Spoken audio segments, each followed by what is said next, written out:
6 నెలల్లో మన ఆర్థిక మంత్రి బట్టి విక్రమార్క గారు పోయినాయన చేసిన అప్పులకు 43,000 కోట్ల రూపాయల మిత్తి కట్టిండయా.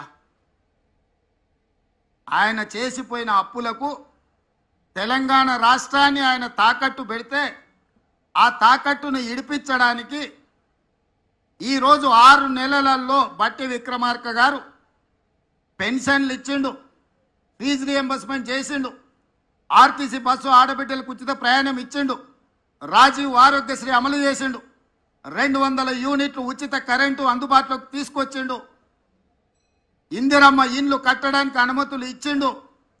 ఇన్ని ఇచ్చి ప్రతి నెల 1వ తారీఖు నాడు ప్రభుత్వంలో పనిచేసే ఉద్యోగులకు 1వ తారీఖు నాడు ప్రతి నెల 5,000 కోట్ల రూపాయల జీత భత్యాలు చెల్లిస్తున్నాడు. ప్రభుత్వానికి పనిచేసి రిటైర్ అయిన ఉద్యోగస్తులకు పెన్షన్లు 1వ తారీఖు నాడు చెల్లిస్తున్నాడు.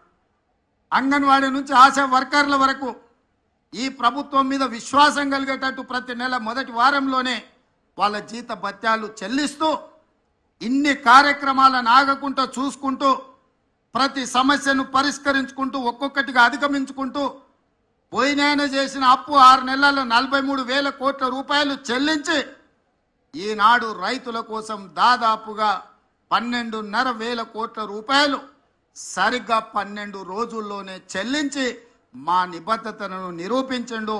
మా ఆర్థిక మంత్రి గారిని, వారికి సహకరిస్తున్న వారి సిబ్బందిని మనస్ఫూర్తిగా నేను అభినందిస్తున్నా.